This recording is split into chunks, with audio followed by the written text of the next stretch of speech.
All right, are you good? You feeling better? Yeah, I'm good. The fresh air and the window open really helped. There's a gentle breeze. To a point that there's no turning back. That's the point of no return. Well, I'm already knee deep into this, so let's just... Are you okay, buddy? I'm fine. I relive this story every year, and we're coming up to something that you're okay. I think I'll be okay. I don't scare easily, so I think we'll be fine. And plus, you're here with me, so... And here we go. Scrooge looked about him for the ghost. It had vanished, and he found himself once more in his bed, in his dressing gown and his nightcap on his head. He heard the clock strike, and then he remembered the prediction of old Jacob Marley, and lifting up his eyes, beheld the third spirit, a solemn phantom, shrouded in black, draped and hooded, coming towards him, slowly and silently, like a mist along the ground. I know you. You are the ghost of Christmas yet to come. You'll show me the shadows of things that have not happened, and it's waning fast, and it's precious time to me, I know. Lead on, spirit. The phantom moved away as it had come towards him.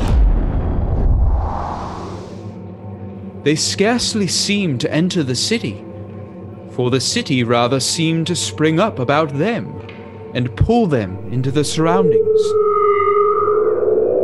All at once they were walking on the promenade, outside of the Great Exchange, a place Scrooge knew all too well. Where are you taking me now? Here? There's some folks that I dare say look vaguely familiar. I don't know much about it either way. I only know he's dead. When did he die? Last night, I believe. Why? What's the matter with him? I thought he'd never die. God knows. What has he done with his money? I haven't heard. Left it to his company, perhaps. He hasn't left it to me, that's all I know. It's likely to be a very cheap funeral, for upon my life, I don't know anybody to go to it. Suppose we make up a party and volunteer. Oh, I don't mind going if a lunch is provided. I must be fed. Come to think of it, I'll bet I was his best friend. What? We used to nod to each other when we met in the street. Raised its hand ever forward. Scrooge once again grabbed the robe, and they were taken to a new scene. Though he recognized its situation and its bad repute. The ways were foul and narrow, the shops and houses wretched. The whole quarter reeked with crime, with filth, and with misery. The spirit led Scrooge down the narrowest of these sinful alleys, and they came upon an old beetling shop. A weathered sign hung above the ramshackle door, and it read, Old Joe. Spirit, where is this? Why have you brought me here? Let the charwoman alone to be the first! The proprietor of the shop, if you could call it a shop, spoke through his gnashed teeth and pipe. A couple of women cackled and grunted and moved away. One woman crept forward and bore a largesse of a bounty tied up in some rather familiar-looking fabric. Aha, Mrs. Dilber! You couldn't have met in a better place. Come into the parlor. Oh, Joe, you old sinner. What odds then? What odds, Mrs. Dilber? Every person has a right to take care of themselves. He always did. That's true indeed, no man more so. Why then, don't stand staring as if you was afraid, woman. Who's the wiser? We're not going to pick holes in each other's goats, I suppose. No, indeed, we should hope not. Very well then, that's enough. What's the worst for a loss of a few things like these? Not a dead man, I suppose. No, indeed. If he wanted to keep him after he was dead, wicked old Scrooge, why wasn't he natural in his lifetime? He'd have had somebody to look after him instead of lying, gasping out his last there, alone, by himself. Open the bundle, Joe. And open it he did indeed. Old Joe untied the knotted rope that wrapped around the fabric, and within he found sheets and towels, clothing, 2 old-fashioned silver teaspoons, a pair of serving tongs, and a pair of boots. I always give too much to the ladies. It's a weakness of mine, and that's the way I ruin myself. What have we here? Sheets and blankets. What's this? Another bundle within? Let me see. What do you call this? Bed curtains? Ah, bed curtains. You don't mean to say you took them down, rings and all, with him lying there? Yes, I did. Why not? I certainly shan't hold my hand when I can get anything in it by reaching it out. For the sake of such a man as he was, I promise you, Joe. And don't drop your lamp oil upon the blankets now. His blankets? Who else do you think? He isn't likely to take cold without him, I dare say. I hope he didn't die of anything catching me. Oh, don't you be afraid of that. I ain't so fond of his company that I'd loiter about him for such things if he did. And see this clothing? I've toiled year after year washing for him. You may look through that shirt till your eyes ache, but you won't find a hole in it, nor a threadbare place. It's the best he had, and a fine one too. They'd have wasted it if it hadn't been for me. What do you call wasting of it? Putting it on him to be buried in, to be sure. Somebody was fool enough to do it, but I took it off again. Mrs. Dilber, you have outdone yourself. Here's your reward. Oh. This is the end of it, you see. He's frightened everyone away from him when he was alive, to profit us when he was dead.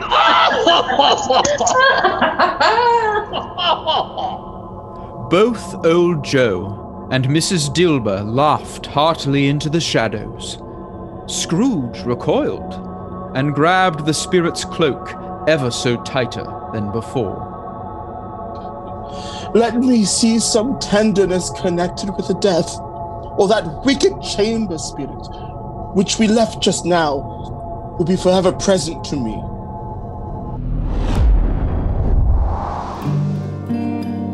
The ghost conducted him through several streets familiar to his feet, and as they went along, Scrooge looked here and there to find himself, but he was nowhere to be seen.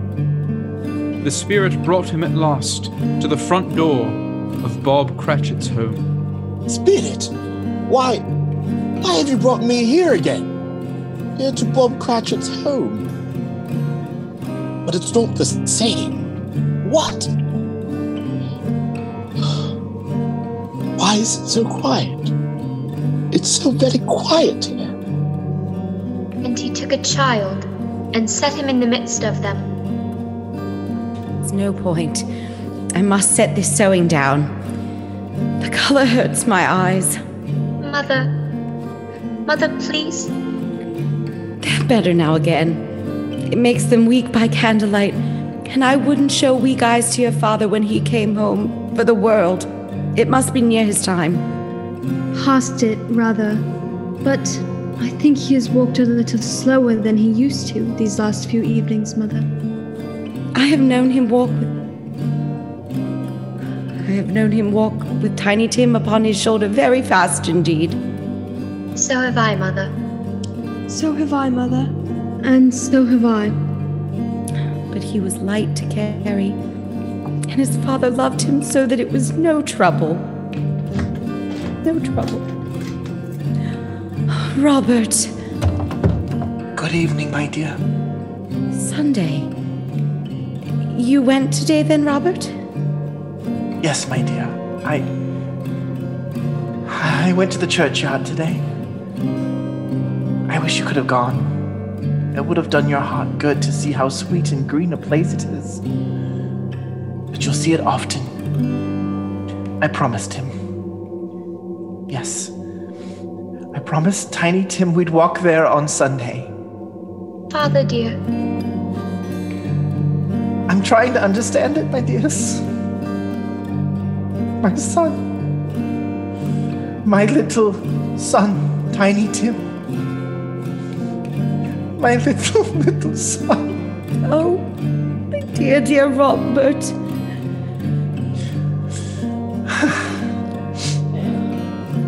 Wouldn't you know it, my dears?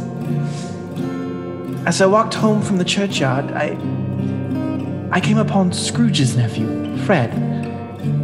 He's the most pleasant gentleman you ever heard.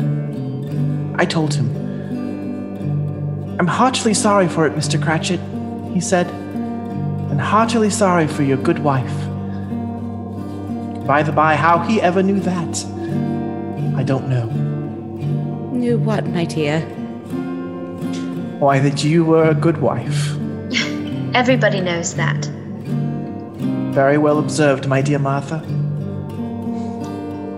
He then gave me his card and said, "If I can be of service to you in any way, that's where I live.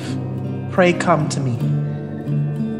It really seems as if he had known our Tiny Tim and felt with us. I'm sure he's a good soul. The best.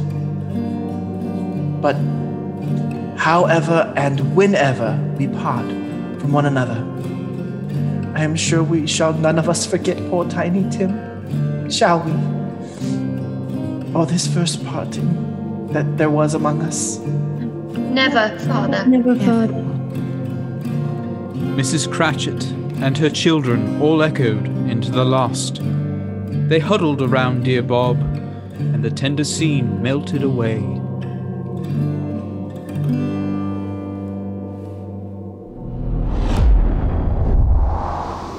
Spirit, help me. Who is this man that died? Is there no one to mourn the poor creature? No one to follow him to the grave? Perhaps they'll give him a green grave at least. Like poor Tiny Tim. Perhaps.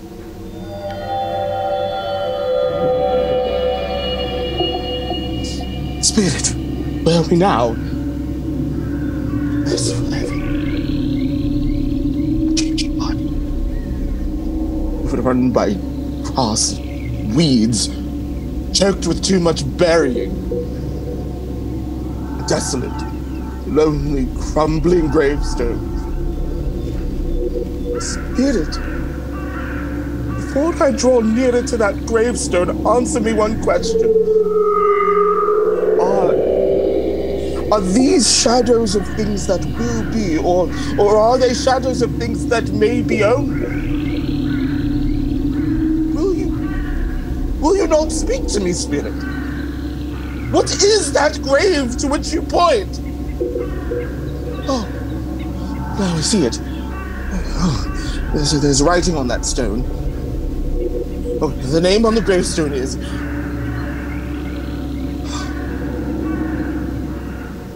Ebeneezer Scrooge. Ebeneezer Scrooge! No! Oh no, Spirit, no! Hear me! I am not the man I was! Why show me this? If I am past all hope, tell me that I can change these dreadful shadows you've shown me by an altered life. I'll honor Christmas in my heart. I'll keep it all the year. I'll live in the past, the present, and the future. But I'll not shut out the lessons that they teach. Tell me, Spirit. Oh, go on, tell me! Tell me that I can smudge away the writing on that stone, Spirit! I beg you! Spirit, I beg you! I am not the man I was. I am not the man that I was. I am not the man I was. I am not the man I was. I am not the man that I was. Spirit, I promise on my knees. I promise I am not the man I was. I promise I'm not.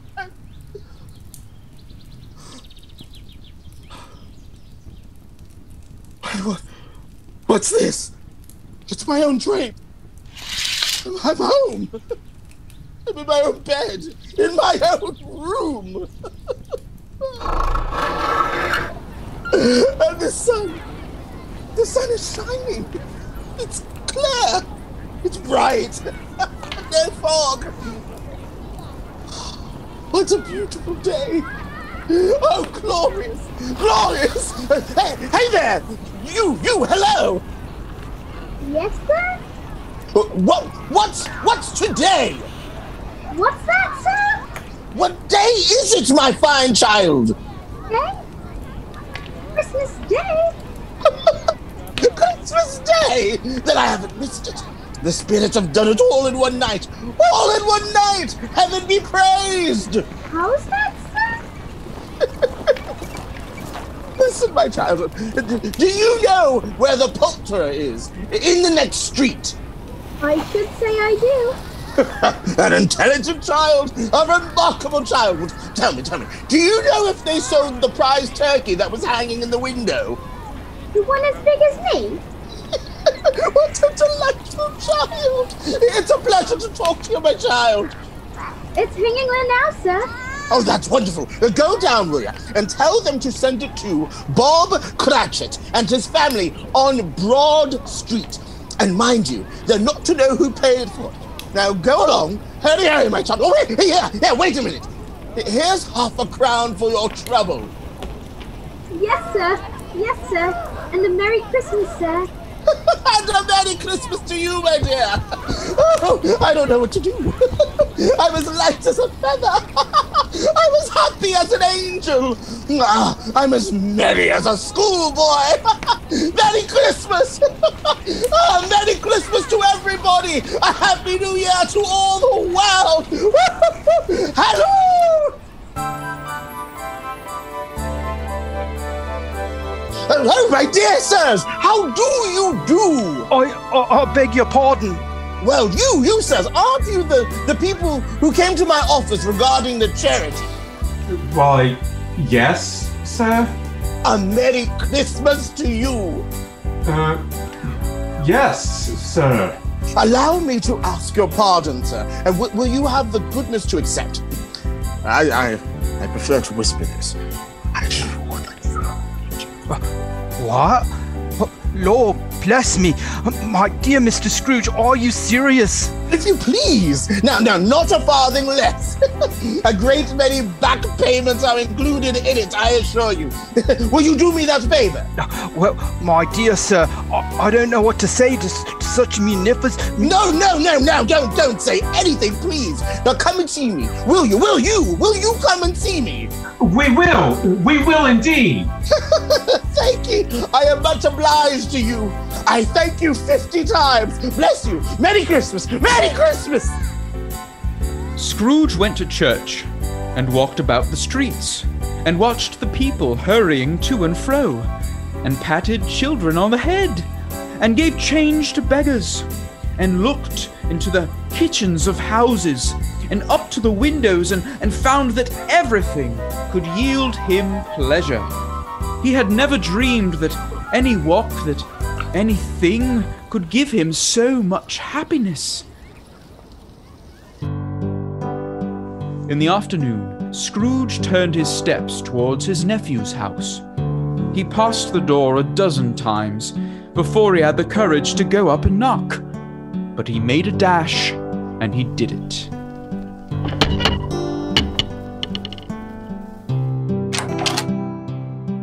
Why, bless my soul. Who's that? It is I, your Uncle Scrooge. Uncle? Oh, I hardly believe my eyes. Rose, come here. You won't believe it. Uncle Scrooge? Yes, my dear, it is your Uncle Scrooge, too. I have come to dinner. Will you let me in, Fred? His nephew paused for a moment and exchanged a glance with his dear wife. All of this happened in an instant, and with tears welling in his eyes, Fred pulled his dear uncle into an embrace. My dear uncle! Of course! Come in, come in! Let's get you out of the cold. Come into the drawing room. We'll get you a place close to the fire. Thank you. I must apologize, my dears. I have not always been kind towards you, and do not deserve this welcome. Oh, Uncle. I do hope, in the spirit of Christmas Day, that you can find it in your heart to forgive a foolish old man. Uncle Scrooge, you are most welcome here. We are so happy you are here. Come, join our friends. We are just about to sit down for dinner. Merry Christmas, Uncle. Merry Christmas, Fred. Merry Christmas, my dear boy. Scrooge was at home in 5 minutes. Less than 5 minutes. To be exact, nothing could be heartier. Fred and Rose were delighted to welcome him in, and all of their house guests were overjoyed to see him as well. It was a day full of wonderful food, wonderful games, and wonderful happiness. Next morning, Scrooge was early at his office. He went early for a reason. If he could only be there first and catch Bob Cratchit coming late. That was the thing he set his heart upon. And he did it. Yes, he did. The clock struck 9. No Bob. 1:15. No Bob. Scrooge sat with his door wide open, that he might see him come in. At last he came. His hat was off before he opened the door. His comforter, too. He was on his stool in a jiffy, driving away with his pen as if he were trying to overtake 9 o'clock. 15 and 21, 6 and carry the 1, 24 and carry the 2, 21 and 8 and 9. Hello, you Cratchit! Oh, yes, sir. Step this way, Cratchit, if you please. Cratchit, what do you mean by coming in at this time of day? I'm very sorry, sir. I'm behind my time. Yes, you are. Yes, I think you are.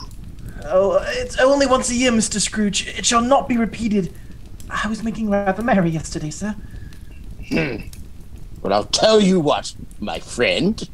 I will not stand this sort of thing any longer.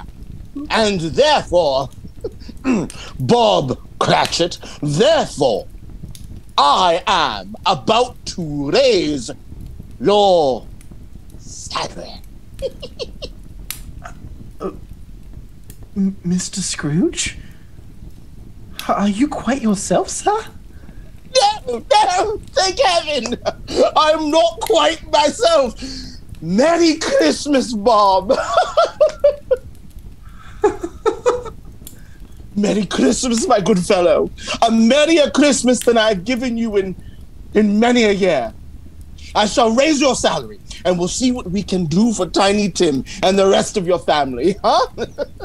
We'll discuss it this very afternoon over a Christmas bowl of smoking bishop. Bob, make up the fire, make it up, and buy another coal scuttle before you dot another I, Bob Cratchit. Yes, sir.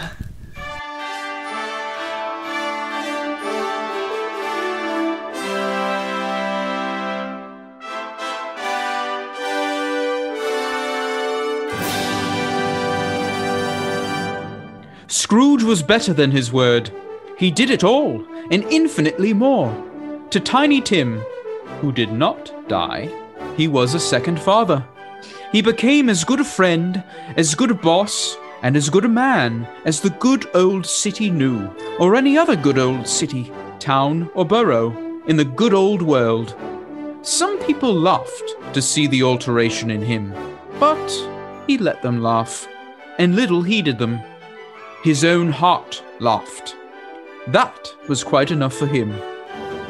He had no further meetings with spirits, and it was always said of him that he knew how to keep Christmas well, if any man alive possessed the knowledge. May that be truly said of us, of all of us. And so, as Tiny Tim observed, God bless us, everyone. Whew, I am worn out. You were in it, my friend. Ugh. Great job. You really brought it to life. So, do you feel the holiday spirit now? I think I do. Yes, I definitely do. Seems like bringing you into my annual event did you some good. Yeah, I think you're right. I am ready to take on the holiday season. I am so proud. Thanks, Boo. You got it, buddy. So maybe next year, we can read my second favorite holiday tale. Oh, what's that? All right. So it's the one about that famous department store with the girl who makes friends with that old dude. He's really sweet. He thinks he's Santa Claus. It takes place on that famous street in Manhattan. You know, one might say a miracle takes place there. No, see, I see what you did there, and no, not at all. See, I'm not into it. No, we're not doing it. No, absolutely not. No way. All right, he's back, ladies and gentlemen. No, we're not doing it. Yes, we are. You're not with that, we're not gonna do we it. here at Third Wall Productions We're wish not you doing and it. yours a safe, healthy, and wonderful holiday season. Bye!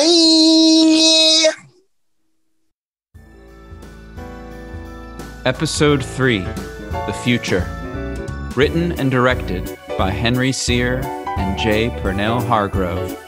Produced by Amy Haynes Rapnicki. Recorded and edited by Henry. Sound design by Jay. Music by Henry and Jay. Artwork by Charity Reed. Featuring the voice talents of Henry Sear, J. Purnell Hargrove, Ernie Sanders Sear as the ghost of Christmas yet to come, Will Zellhofer and Andrew Zile as the bankers, Nick Ruth as Old Joe, Eve Carlson as Mrs. Dilber, Grace Volpe as Martha Cratchit, Amy Haynes Rapnicki as Mrs. Cratchit, Cecelia DeBaugh as Belinda Cratchit, Lucy DeBaugh as Annie Cratchit, Stephen Foreman as Bob Cratchit, Sam Rudine as Child, Bill Bisbee and Nick Rose as Charity Gentleman, Max Wolfe as Fred, Trisha Anderson as Rose, and Bailey Gomes as Tiny Tim. This has been a Greasy Ederson production.